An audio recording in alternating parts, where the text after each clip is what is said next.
Once upon a time there was a castle, embraced by ice and thorns. In that quiet and cold castle lived a prince who hated smiles. If a person smiled in front of the prince, he would become terribly angry. So when the prince appeared, people hid their faces. "Let's run away. We can't live in a place like this anymore. If we go on like this, we'll all freeze to death."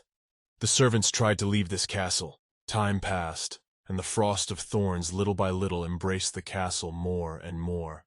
In the ice castle, full of silence and thorns, there is only one prince left. The story takes us into the modern world. "I told you not to smile," said the little boy. "I'm sorry, young master. We'll be careful. This is a new employee, so she's not yet qualified enough to make you uncomfortable." "I will see to it that such a thing does not happen again," said one of the maids. "We are very sorry, young master." "There," said the maids. The little boy got angry, turned around and went into the garden. Last of all, he called out to his maids, "That's enough, you may go." The maids exhaled, saying, "Phew, she's not in a good mood at all." The boy walked on and reasoned. "And she didn't really want to smile. Fake, they're all fake." He said it all. When he came to the garden, he heard something rustling in the bushes. He turned around to see who was rustling. When he turned around, he saw a little girl climbing out of the bushes. "Who are you?" The boy warily asked the girl sitting in the bushes. "Hi," the girl replied. "My name is Jong Saran," and smiled at the boy. "Do you live here?" the boy asked. Chan replied, "It's so spacious." The girl continued the conversation. "I came here with my mom. It looks just like the house from the TV. It must be so nice to live here," thought the boy over the girl's words. And he said, "What's good about this place?" The girl exclaimed indignantly, pointing her finger at the garden, and said, "That's it. It's so soft here that even if you fall, it won't hurt at all. And there are lots of places to hide. Lots of trees to climb."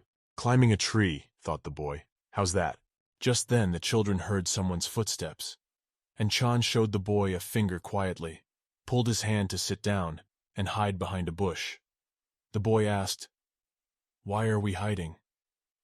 Chan said, "My mom banned me from the neighborhood, went out sneaking around."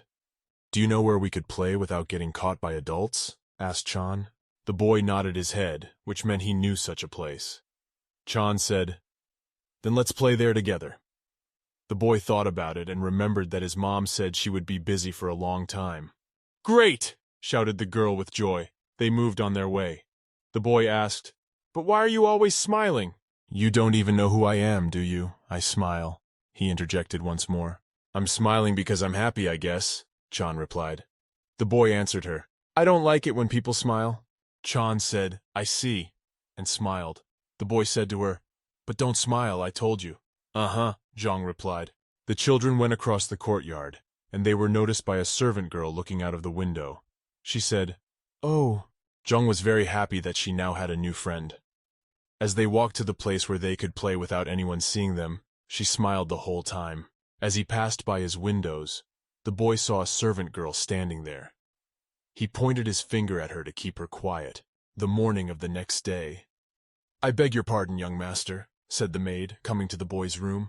Was told to stay in the employee waiting room, but apparently she ran away. Chan stood in front of the boy, all tear-stained and bewildered. "I will take action right away and fire the employee," the maid said. A moment later, the girl's mother came in. Bowing her head, she said, "I'm sorry." The boy replied, "That's okay. There's no need to quit." The girl's mom repeated, "What does that mean?" "Must be repeated twice," he said. "Thank you, young master." Bowing to the boy, the girl's mother took her, and they left. "I'll make sure something like this doesn't happen again, Mom," Zhang said. Mama Zhang yanked my hand and said, "Let's get a move on." The next day, towards lunchtime, the boy decided to go for a walk. When he went out into the garden, he saw that on the grass there was a leaf with 2 candies on it and the word "Thank you" written on it. "You can be seen?" the boy said. Behind the bushes sat Chan. "Hidden," he said. "I'm not scolding you for coming out again." "Yeah," Chan replied. "Well, I was just thanking you for yesterday. I thought I was going to get my mom kicked out because of me." "Thank you," the boy replied. "It's a present for you," Chan said. "Come out once, you gave me candy. Indulgence. But Mommy said not to bother anyone," said the girl. "And you came anyway," said the boy. "I'm in your way," Chan said. "Yeah, not really," he said back. "So, can we play today too?" the girl asked. Just a little, replied the boy. Yay, how great, squealed the girl delightedly. Just don't smile. Chan folded. You know what? Let's play princess. So you want to be a princess? The boy asked. No, you will be a princess, replied Chan. The boy was surprised and said, What's this? I'm going to be a princess? And Chan said, I'll be the queen. He replied, Why am I a princess? I'm a boy, so I must be a prince.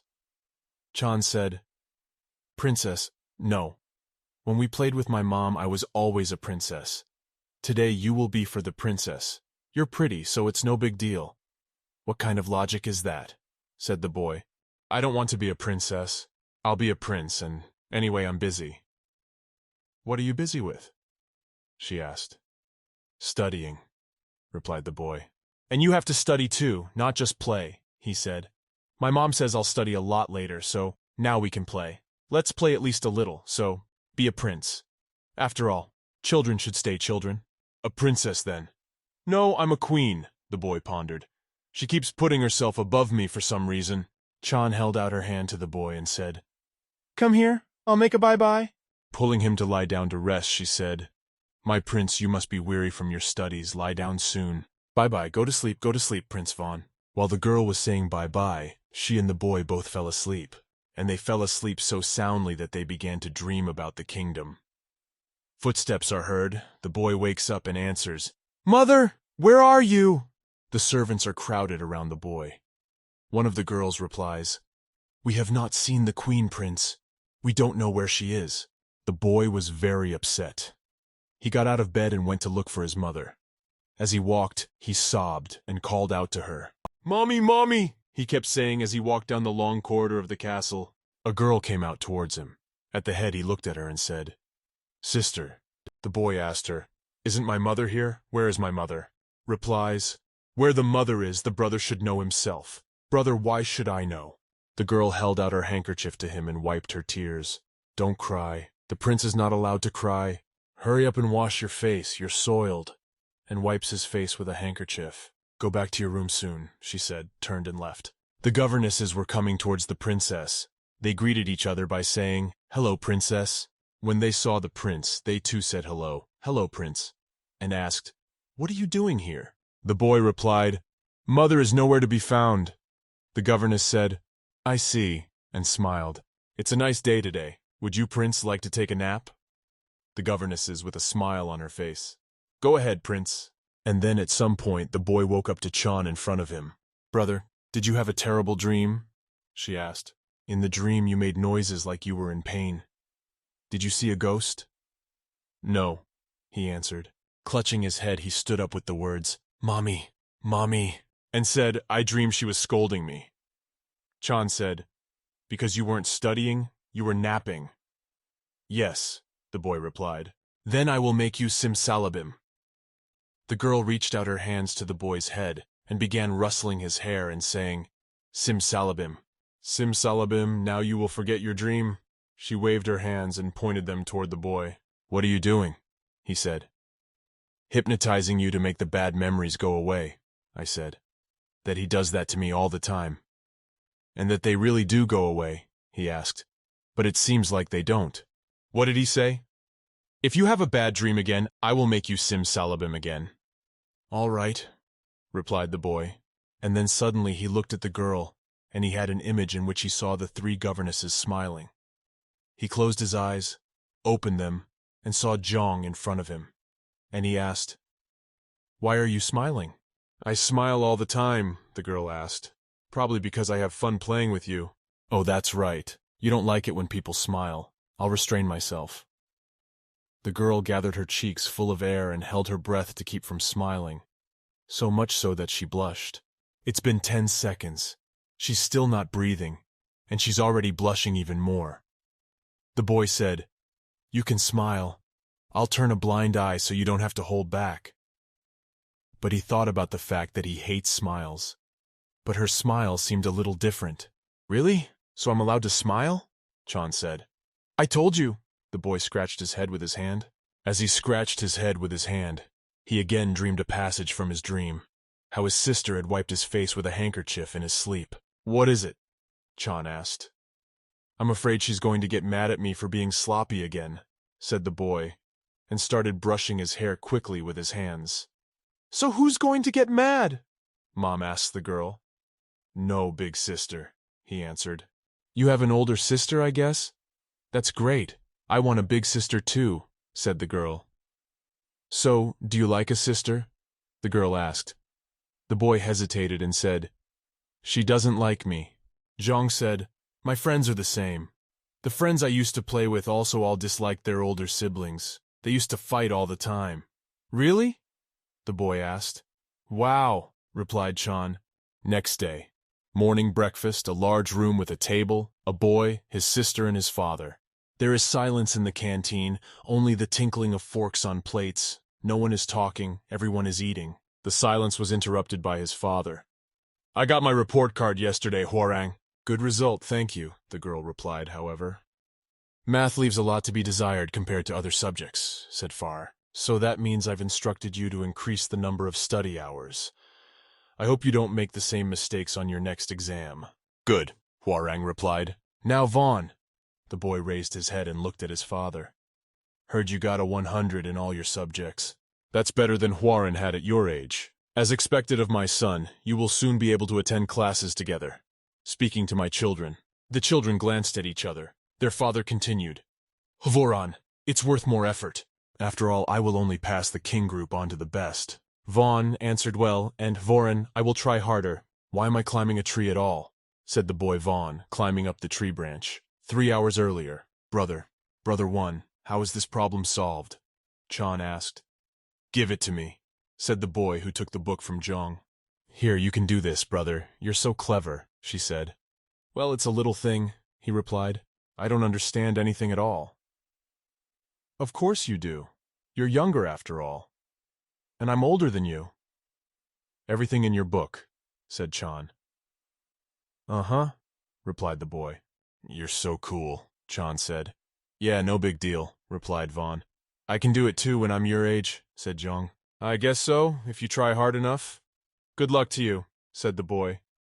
I'll try, I have to become as smart as you, said Chan. Bro, explain this too. And Chan poked her finger into the book. It's like this here. One waved his hands in the air as he explained. Thank you, little brother. You're the smartest person I know. The next day came, and there was the sound of a knock at the door in Havoran's room. Sister, came the voice of a boy. Havoran, going to the door and opening it, asked, Why did you call? Vaughn holds out a book and says, Sister, I was doing math and I didn't understand some things, so I wanted to ask you. You're better at math than I am. But Havoran freaked out, picked up the book and shoved her brother with it. Why are you asking me? She shouted. Sort it out yourself, she said, kicking him out the door. One went outside in his upset feelings, sat on a swing and cried. Zhang came over and asked, What's your pain? Vaughn said, I got scolded. For what? Zhang asked. I just asked about a math problem. Apparently I didn't like it. Very difficult. So much so that your sister can't solve it either, Chan asked. No, it's not that, replied the boy. I thought my sister's mood had improved too. Chan jumped up and reached for the book with the words, It's a task. I'll explain it to you now. The boy shouted, You won't solve it. Math for the 3rd grade of middle school? I can do it, said Chan. When she picked up the book in her hands, she realized that the task is very difficult. Aj widened her eyes, replied, See, I told you so. Bro, have you ever licked a tree? Chan asked. Up a tree? No, I haven't. Zhang jumped up from the swing and said, Come quickly, I'll teach you, it's so much fun. We're coming back to the present.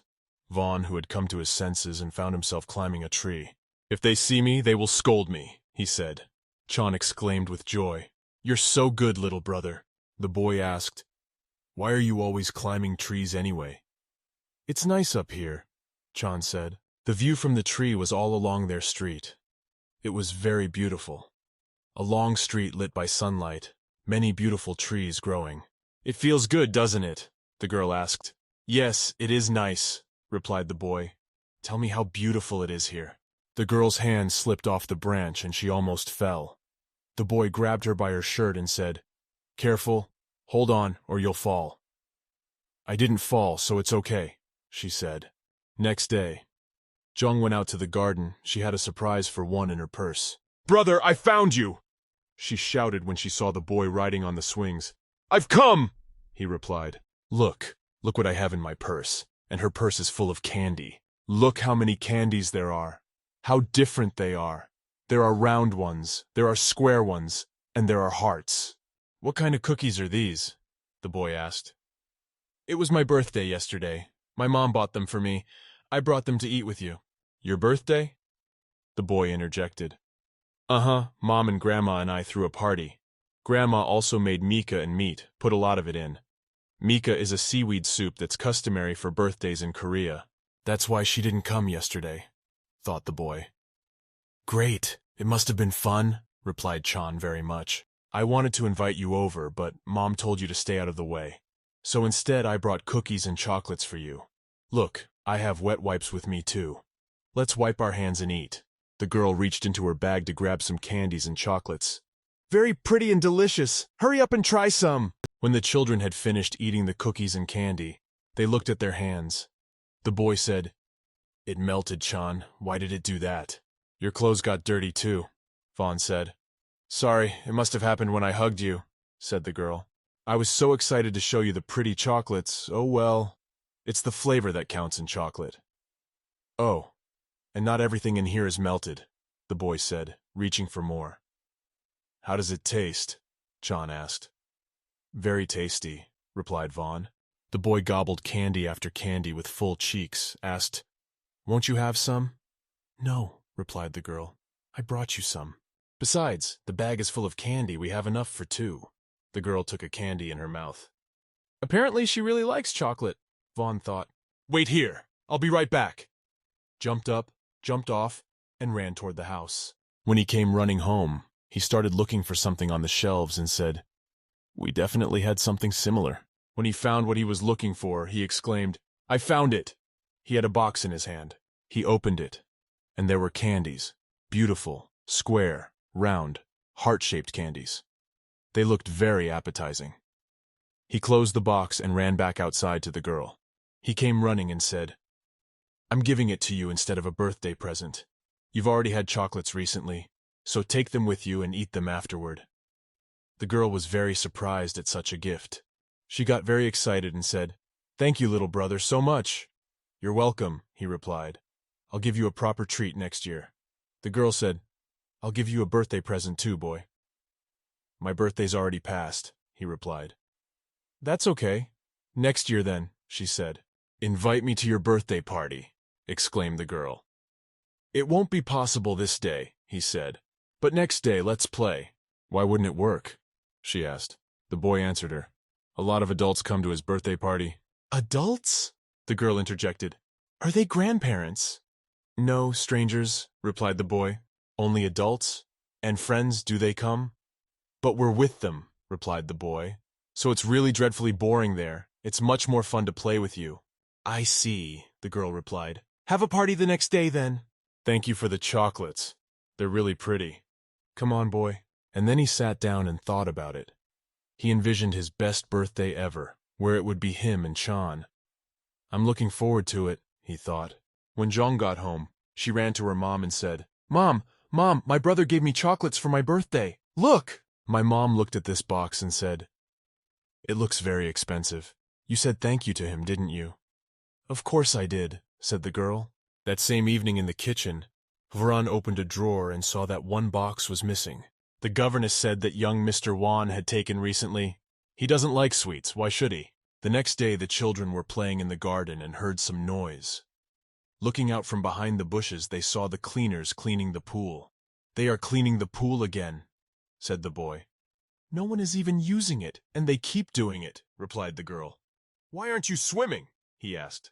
"If we had a pool at our house, I'd probably play in there every day," Jong replied. Vaughn said, "I don't really like swimming in the pool. Why isn't it interesting?" The girl wondered. Vaughn sat down saddened and remembered why. He stopped liking the pool. Because he almost drowned there once. He was very frightened after that incident. Because when he was drowning, his own father stood there and did not help him out of the water, but instead said, "It's not even deep. It's a simple human task to get out on your own." After that incident, He had servants running around him in his bed, and they said, "Do you have no pain? If you feel dizzy or bothered, tell me. Shall I make you something to eat? If you're not feeling well, should I call the family doctor?" And when they were saying all this and asking, they were smiling. That's how the boy got this question. Why are they all smiling all the time? After all, he just nearly drowned in their smiling, said the boy, feeling bewildered and disappointed. Drowning over there? The girl asked. Yes, replied the boy, coming back from his memories. And the adults saved me. You must have been scared. Chan put her arm around his shoulder. You must have been really scared. Yeah, not really, just got a little water on me, that's awful, the girl said. She decided to cheer him up a bit with her story. I started drowning once too, when my leg cramped up in the sea. It was so scary, I had nightmares about that moment every night, just horror. And after that, that's why I slept with my mom every time. The boy had flashbacks again after Chan reminded him of his mom. You don't sleep well? The father asked the boy after that incident in the swimming pool. You're a man and so weak-willed, my father said. But the boy came back to reality and said, bored of watching the cleaning. Another place to go. Where to? The girl asked. I'm going home. I'll show you my room, won't I? She asked. Won't they scold you? She asked. Don't wander around here particularly. If you're with me, it's no big deal. It's my room, said the boy. Then I'll go, the girl agreed, and they went to visit him. Come on, let's just go in quietly, said the boy. You must have a lot of toys in your room, said the girl. No, I have lots of books. Well, your books are not interesting at all, she said. Approaching the room, he said, Come in. Wow, what a big room you have, she said. Like a grown man's room. Tut, boy. I'm about to get us some treats in the kitchen. Chan began to look around the room. She saw the hanging shelves on the wall, and there were a lot of diplomas on them. Wow, that's a lot of diplomas. She said no. These must be all of my brother's diplomas.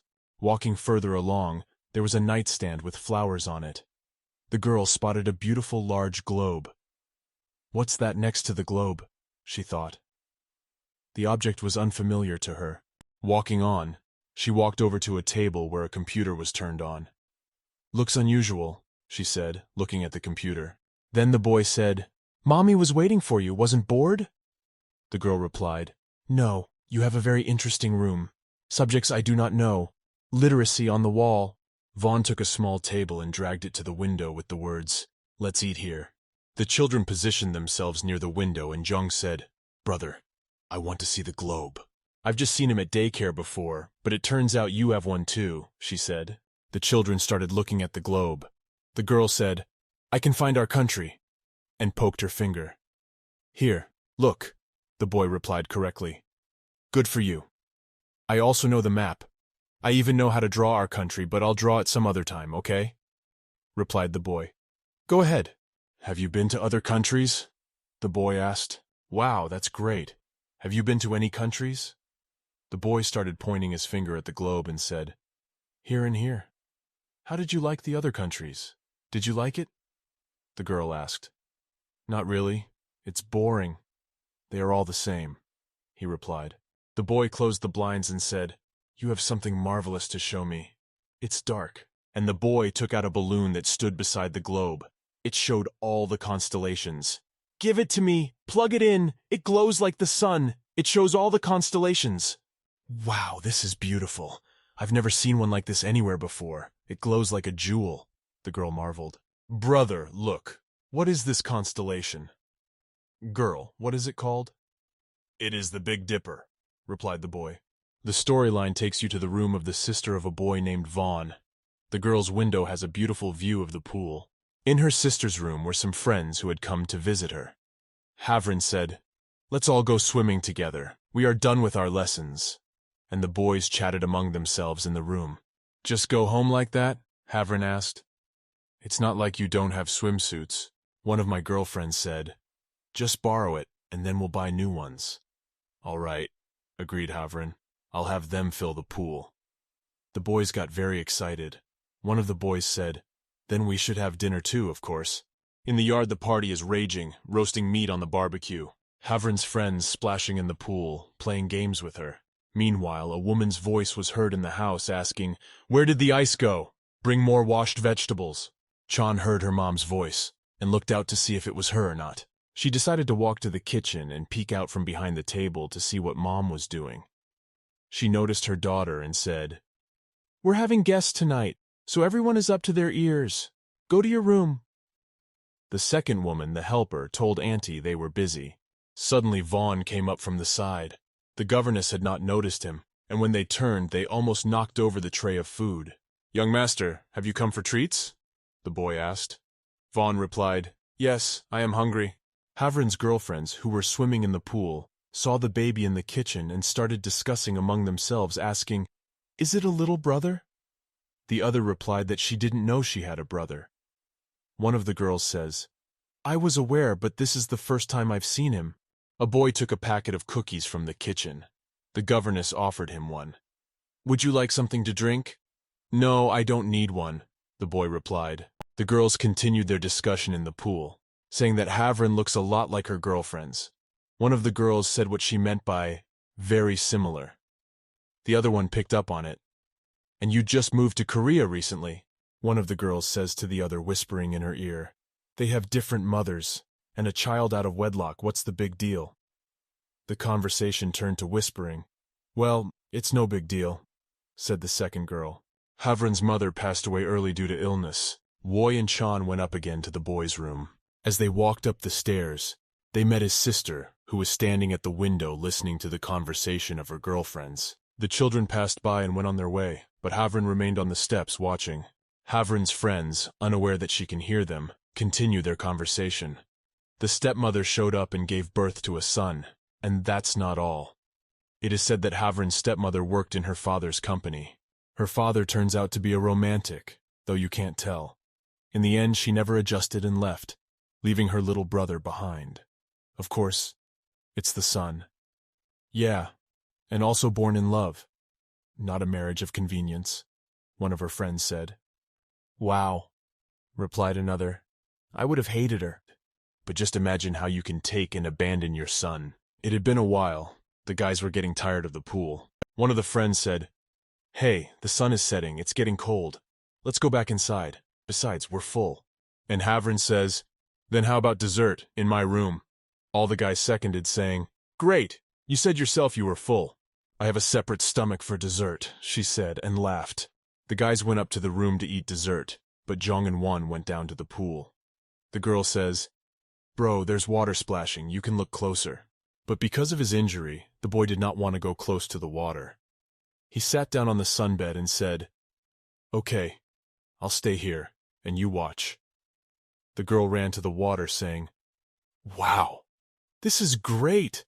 This is the first time I've seen water in a pool." She bent down to the water and began to splash her hands. "Ouch! The water is cold," she said. The boy wondered. She had already drowned once. Hadn't she been scared, being so close to the water? Passing by, the maid said to the boy, "Wouldn't it be all right if you put only your feet down?" The girl liked the water so much she was splashing and splashing and didn't know how to get Vaughn's attention anymore. She said, "Look, I made waves. The water splashed," brought out a treat in the pool and said, "Help yourself to the fruits, young master. I'm putting them here on the table," and added cheerfully, "For you to play with." The boy reached across the table for a fork to fruit. The fork fell to the floor. "We'll have to get a new one," he thought. Got up and went to the kitchen. When he got to the kitchen, he took a fork and saw there was a drink and a cookie on the table. He thought maybe he could have a drink, take a drink and a cookie too. Looking out of the window, he asked the girl, "Would you like a drink and a cookie?" The girl happily replied, "Sure." She jumped for joy, but from starting to jump, she slipped and fell into the water. The boy was very frightened, shouted, "Chan!" and ran to the pool. He shouted very loudly, "Somebody help! Save her!" Before his eyes, he remembered at once how he had fallen and could not get out, and shouted, "Save me! Help!" Well, immediately he came to his senses and saw his girlfriend drowning. And at some point, without expecting it himself, he jumped into the water, grabbed her arm to pull her out. He succeeded. He was able to pull Chan out of the water and get out himself. When the butler saw them, he ran up and said, "Young master, what happened? Are you all right? Get a towel." The children were sitting by the pool, coughing, all wet. Everyone swooped down to cover the boy with a towel, but he shouted to them, I'm fine, look at the girl. And then at one point, the boy became suddenly ill. He lost consciousness. When he woke up after all this, he was in his room. Like last time, a governess stood beside him, offering him porridge. The boy immediately asked where she was, and she replied, "The assistant quit for personal reasons." "She's already left our house!" the boy shouted. He grabbed people, asking them, but no one would tell him where she was. Ran up to his father. He asked where they were. The father replied, "Yes, I kicked them out. That's why the child was loitering around the house and even provoked an incident." Havrin said that she was interfering with her studies and her learning. The boy stood in utter horror. He didn't know what to say. All that came to his mind was that it was time to come to his senses. He went to his room, got into bed, and just lay there, remembering her. Playing in the garden, he caught himself thinking that they couldn't even say goodbye. She was always smiling, but the last time I saw her, she was in tears. Winter has come. 6 months have passed. The girl and her mother are walking through the streets of a big city. Zhang saw a big Christmas tree. "Mommy, are we really going to sleep here tonight?" said the girl. "Mommy tried a little for you so we could sleep here tonight." A mom and a girl walked into a beautiful hotel. At the front desk they asked, "Is there anything I can help you with?" The mom replied, "Did you make a reservation? Will you be checking in?" "We will. We were very lucky. I just won a coupon for a hotel stay, and we decided to have a little distraction because he keeps crying and asking for his brother." The receptionist said, "Eviction is at midnight. To extend your stay 1 hour before checkout, you may call the front desk." Zhang seems to like it here too, thank God. We should bring her here again when we get a chance, Mom thought. "Do you want to look around before you go to your room?" the girl's mom asked. The girl replied, "Sure, let's go for a stroll, checking out everything in the lobby." It was a fancy grand piano standing near the window that caught her eye. By amazing coincidence, in the same hotel happens to be our protagonist, the very boy Vaughn and sister Kraz, are now getting off the elevator, and the father, as usual, praises them. "Well done today. You have managed to make a good impression on important people. I hope you will continue to do so." Huaren replied, "Good." One also confirmed, "Good. Well, I've called the car. So go back first," Dad said. Walk down the hall and past the center of the hall, where there was a beautiful Christmas tree. Lights, balls, tinsel. At the same moment, our second protagonist, a girl with her mom, was coming from the other side. "Did you like the ones working at the hotel?" "Uh-huh," she replied. "They're cool. I'm going to be one too," said the girl. The mom replied, "Then you have to study hard to get into such a nice, expensive hotel." And each of the couples missed each other by this tree. The father and his children passed to the left, and the mother and her daughter to the right, and they did not meet each other. They each went. Some time passed, and then came the Owo, our heroine's mom, Chan. A room, she is lying on the floor. A woman sits beside her and says, sighing, "She was very young and left a child behind." Ah Zhang dreams about her mom, who says she's reaching out to her about something on Saturday and asks her not to go to work, to stay with her. Zhang says that she had to stay with her grandmother, and her mom would always say, "Listen to Grandma, okay?" Grandma would distract her as much as she could so Mom could skip to work, but Zhang always got upset and cried when Mom left. When Mom left, she always said, "I'm sorry, Mom will be back soon." The girl woke up from this dream with the words, "Mommy." And Mommy wasn't back yet. In the funeral hall, everyone was discussing. People who came to the funeral with you discussed, "Was she sick? No, an accident. She left for work at dawn and didn't come back. Oh my God, that's terrible. She already worked days and nights and ended up dying at dawn like that," said one of the women who came to the funeral. "She must have been working hard for the baby. She only saw her on weekends. She heard everything, Chan." The girl stepped aside and kept saying, "Mommy said she'd be back on Saturday." She didn't realize she was gone. She thought she was begging her and telling her all the time and that she wanted to live together. So she was overworking herself. A grandmother was sitting in the corner and was also crying. The girl went up to her and she said, "Chan, when did you wake up?" And Zhang kept saying, "Mom won't come because of me. Mom won't come. It's because I was being cranky." "What does that mean?" Grandma said. The girl replied, "The grown-up said so. Who dare?" And the girl said, "You can't ask Mommy to come back. I'll wait for her in peace. The girl kept saying, if I wait 10 nights, Mommy will come back. The grandmother couldn't take it anymore, hugging her granddaughter and asking her to calm down. The grandmother hugged the girl and told her, you are good. It's just that Mommy has gone far, far away and won't be back. So now we're going to live with you together. A few weeks had passed. The girl missed her mother so much that she decided to go to a hotel they had once been to and liked very much. As she approached the hotel and stood in front of the huge doors that spun in a circle, memories of being here with her mom caught up with her. Standing in front of the entrance looking at the big doors, the hotel receptionist came out to her and asked, are you here alone? But the girl did not immediately notice the administrator, but kept looking at the doors, which are in a circle. She was very scared to go in there. She thought they would hit her with those doors. The receptionist leaned over and asked again, where's your mom? The girl noticed the receptionist, and upon hearing the words, where is your mom? The girl was very upset. Tears immediately came to her eyes. The receptionist girl asked her, did you come alone? From where? The girl nodded her head that she came alone and tried to speak, but before she could finish a word, she was interrupted by the receptionist. What came so far to come here? Reached the girl. Answered by bus, said the admin girl. My goodness, you're the only one who came here by bus. You're so brave. The receptionist interrogated the girl. Will you come into the hotel with me, Auntie? The girl asked, can I come with you? The receptionist gave her her hand and they entered the hotel. Entering the hotel through doors that spun in circles, she asked, but why did you come here? The girl looked up and saw, no receptionist for me, but her mother. She was reminded of a memory when they were in this hotel. Said out loud, Mom, your mom works here too, the receptionist girl said. Let's look for her together. The receptionist led the girl to the couches that stood in the lobby and said, okay, sit here for a while and wait for me well. Auntie will bring some cookies and medicine for your bunched up knees. The girl stayed on the couch. As she sat there, she looked around. A piano.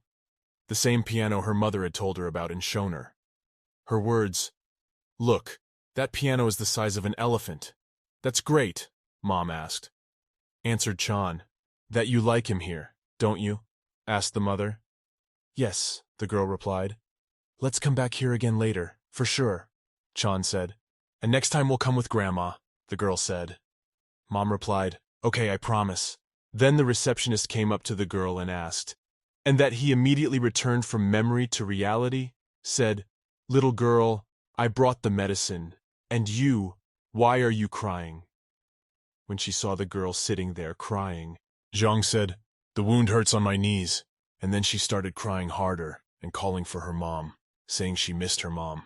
And then, at one point, the receptionist put her arm around the girl to try to calm her down and said, that's a good girl, don't cry, and patted her on the back.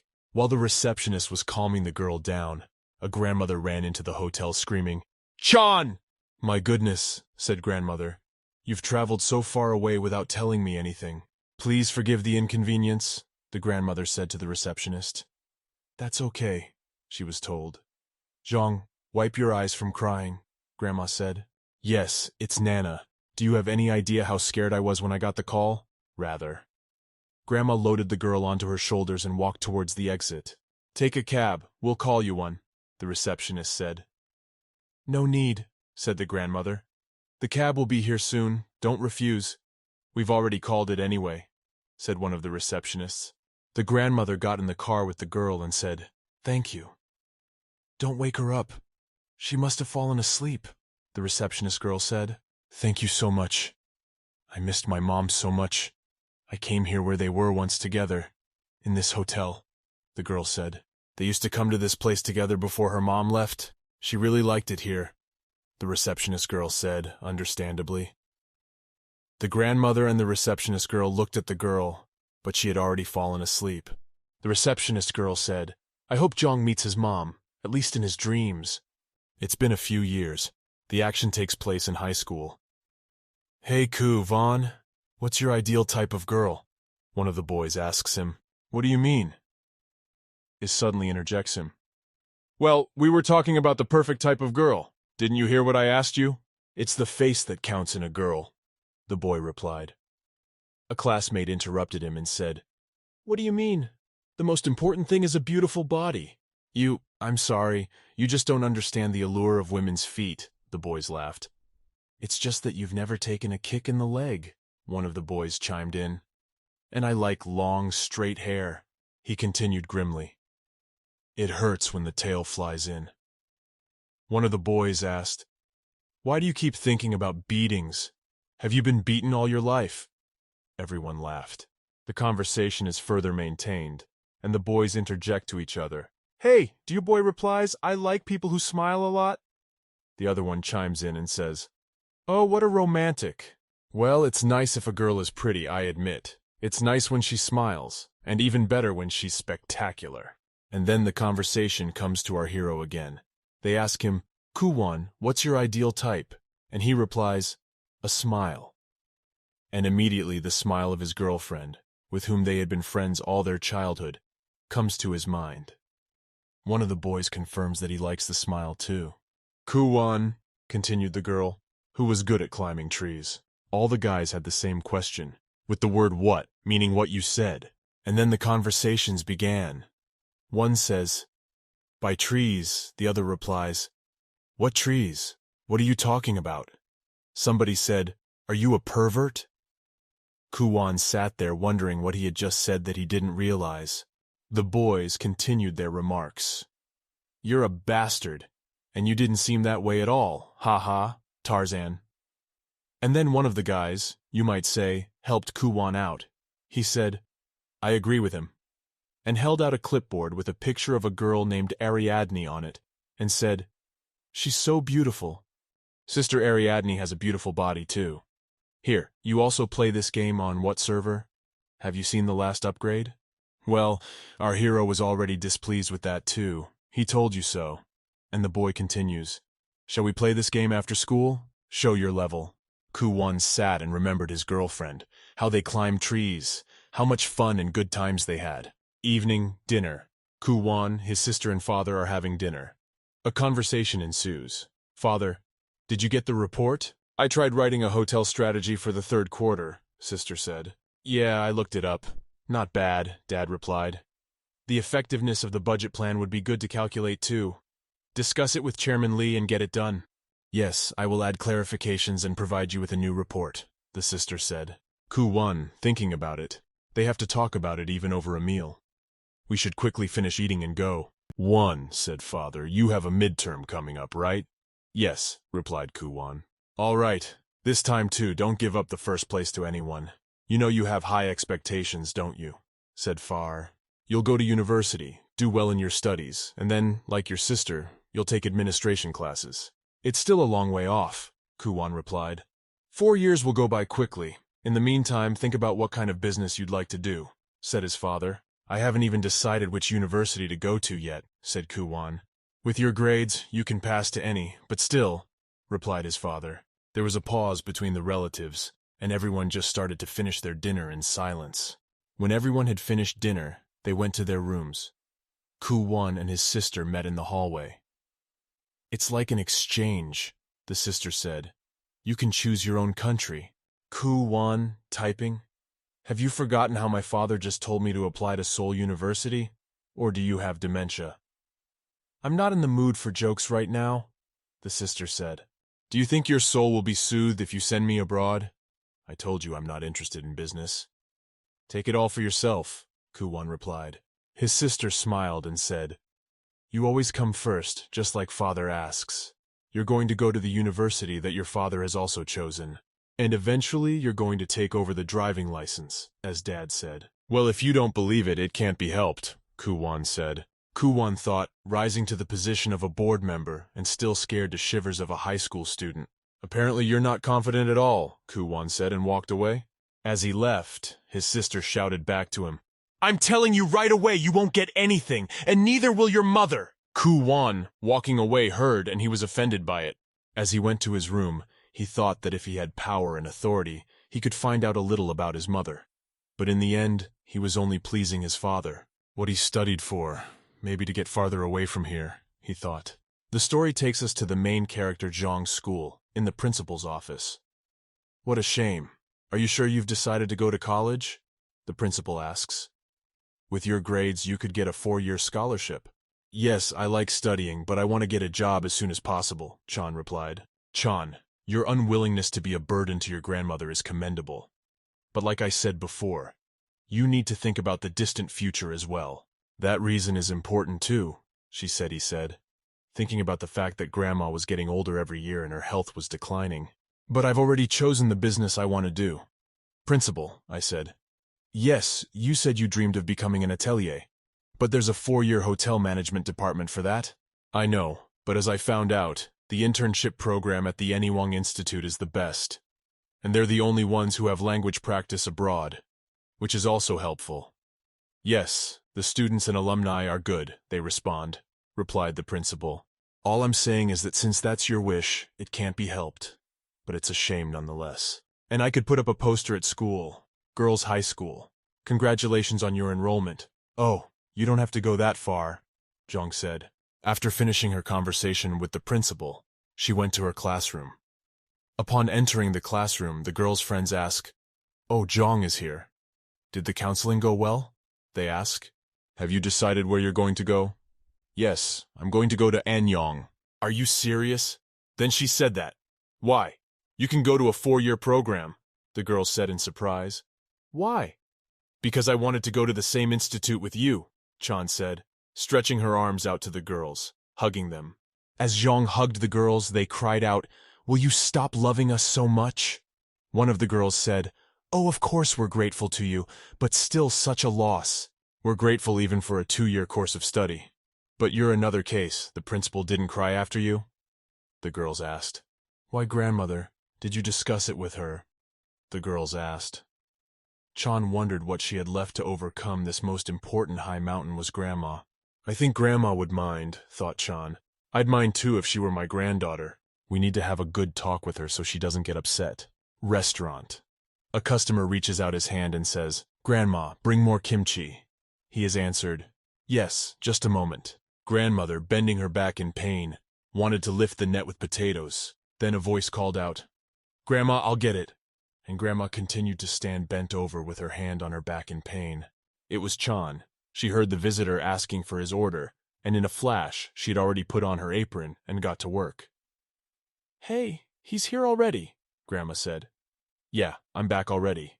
"I thought you said you could stay late today," Grandma said. "Finished earlier than I thought," replied Chan.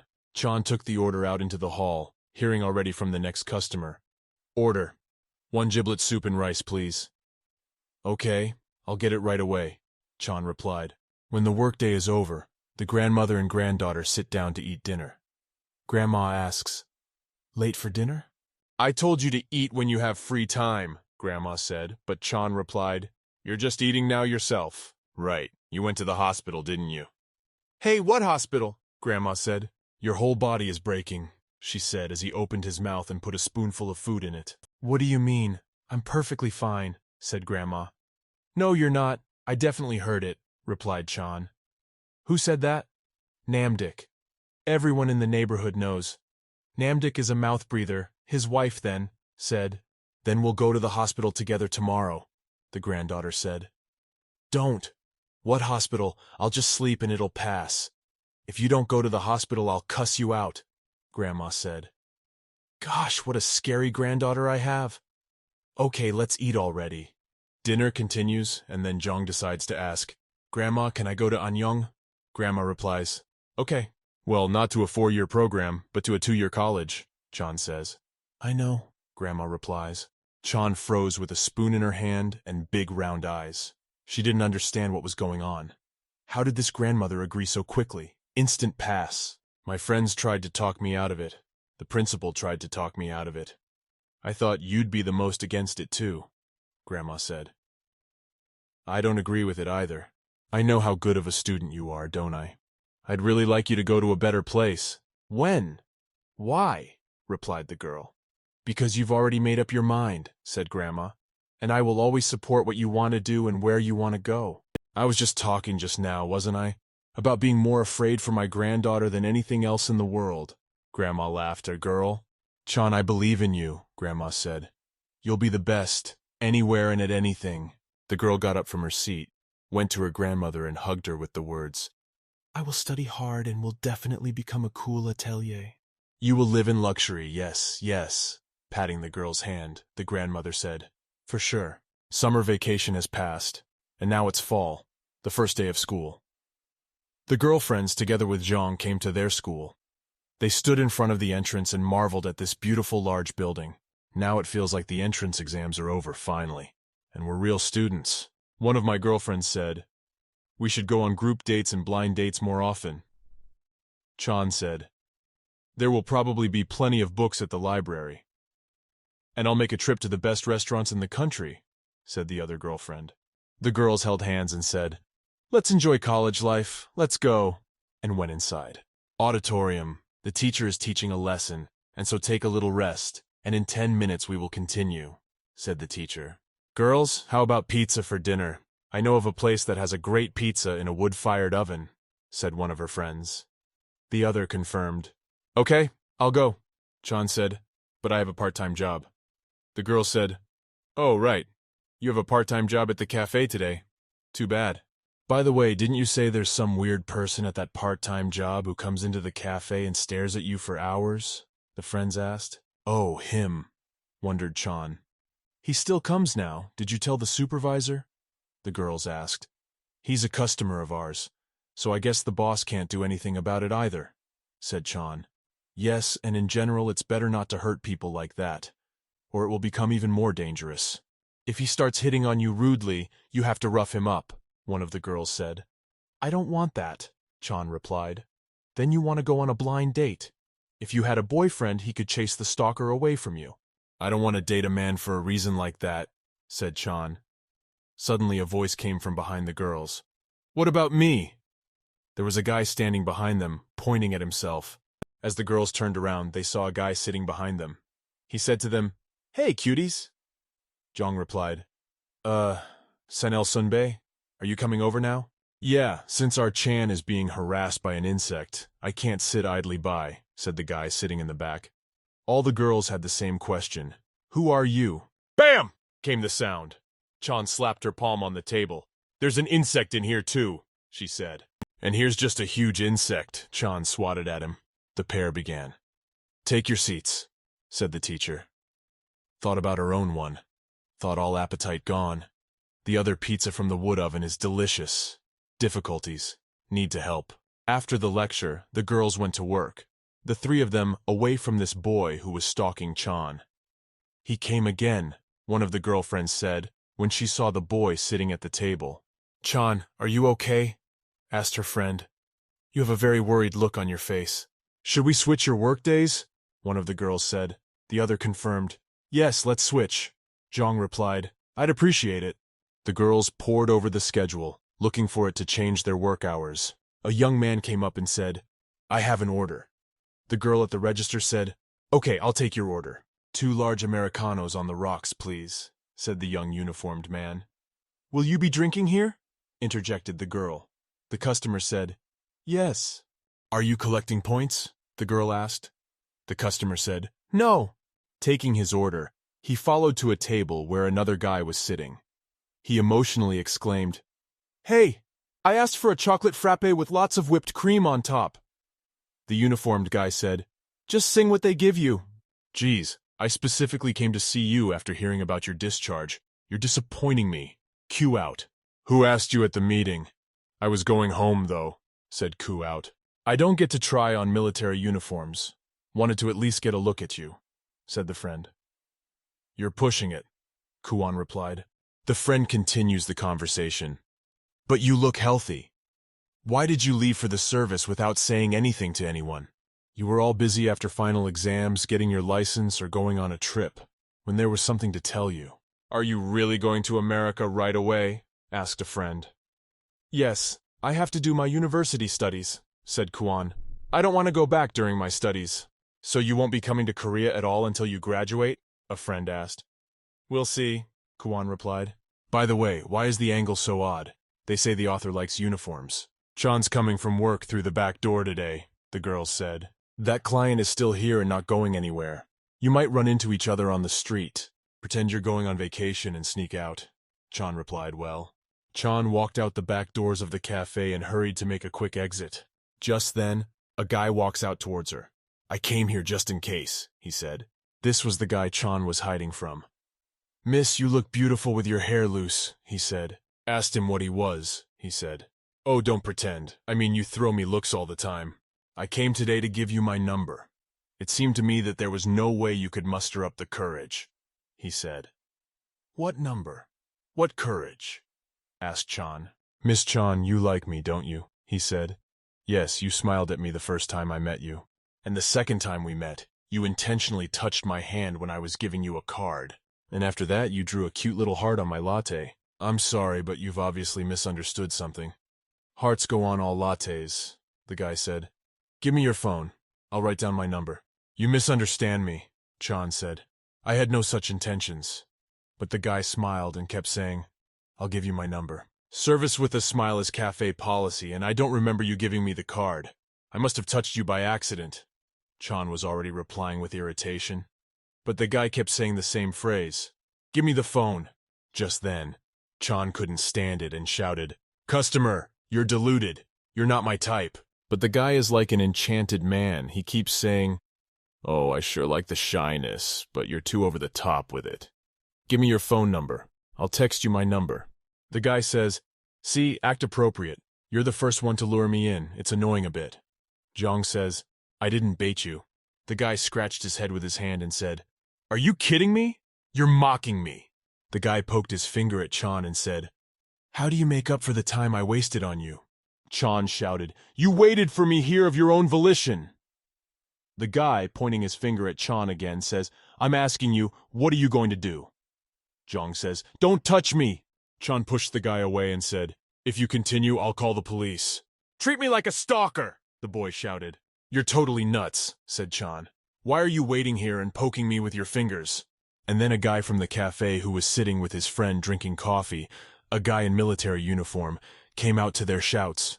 He managed to intercept the stranger's arm so that he wouldn't hit Jong. The stranger shouted, "Who are you?" The uniformed guy said, "I'm more interested in finding out from you who you are." A friend of the guy in a military uniform came out to them.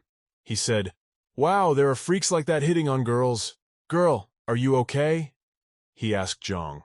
The stranger said, "Why are you meddling? Ignore it and get lost." But the uniformed guy said, "Just leave before I really call the police. I don't think the girl likes you." The stranger said, "Then you should have said so right away. You're misleading people." Jong said indignantly, "I told you I don't like you. You can't hear me." The stranger rubbed the back of his head with his hand and said, Just wasted my time and after some strange girl," and walked away. "Look how he's running like he's not scared, haha," said the friend, asking Jong, "Are you hurt?" "No, I'm not hurt," Chan said. "Thank you so much. I'd like to repay you in some way," Jong said to the uniformed guy and his friend. The friend waved his hand and said, "Oh, come on. We don't need anything." But Chan said, "Well, still, I feel bad. You helped me. I want to thank you in some way." And then the friend said, "Just buy us a drink on the house when we come to the cafe again." "Yeah, okay, sure. I'll treat you to anything you want." Chan finally exhaled with the hope that that stranger wouldn't haunt her anymore. The uniformed guy and his friend left, with Jong shouting back at them, "Make sure you come next time." The guys were discussing amongst themselves. The friend said to him, "You won't be able to come when you leave the country." The guy in uniform said, "Right." The next day, when she arrived at the university, Jong told her friends what had happened. With surprised eyes and open mouths, the girls asked, "Jong, did you hurt yourself? Is it true? Everything you told us?" "Uh-huh," Chan said. "I'm perfectly fine, just a little scared. Really, there was a moment that I almost called the police, but it was okay." One of her friends said, "We were going to come over to your cafe after pizza yesterday, but we didn't. We should have come over and gone home together. It's okay because it all worked out in the end." "Really? I was so lucky. Someone helped. Someone must have been a really nice guy." "I told you not to smile at everyone," came a voice from behind her back. And when Chan turned around, she saw the boy from yesterday talking and offering his help. "See? You attracted some freak.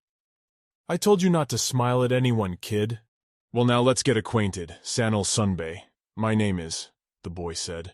Opa, we'll protect you, so let's date. You only have to smile at me from now on.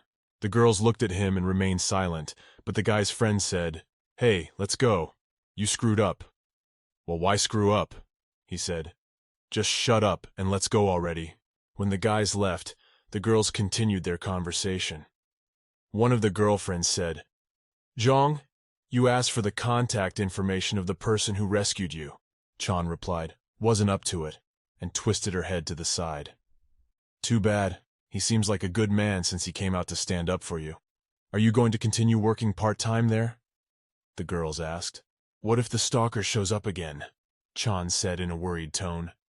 Atmosphere thinks he won't come again, she added. And besides, the boss said she'd raise my hourly rate and hire more guys. And I want to meet him again, said Chan. You said he's a soldier. If he's out on leave, he probably won't be able to come for a long time yet, said one of her friends. And that's possible. I wanted to be sure to pay his bill as a token of my gratitude. How Out of the King of Friends changed several seasons, but Zhang never got on board with it. Chan, today is the last day of work. Finish up quickly, the supervisor said. Yes, Warden, thank you for everything, Chan said. Phew. How are we going to be without you during the influx of customers? The supervisor said. Zhang smiled and sighed. Job placement preparations are going well, she replied. Yes, I'm diligently sending out my resume. I envy the people who will hire you, the supervisor said. After all, you're the best employee I've ever had. Chan stopped and pondered. In the end, he never came. That man, that guy in the military uniform. Warden, I stayed because I really like you, Zhang said. You're a suck-up, the supervisor said and laughed. Apparently it wasn't fate, Chan said. But even if he did come, he might just not have recognized me. After all, it's been so long. Then at night he could only just make out my silhouette. Too bad, I'd like to see him once, Chan said. How come? You just said you were staying because of me, the supervisor said and laughed. Hey, that other one is right. Tell me honestly, you're in love, aren't you? The girl asked. I didn't even get a good look at his face, said Chan.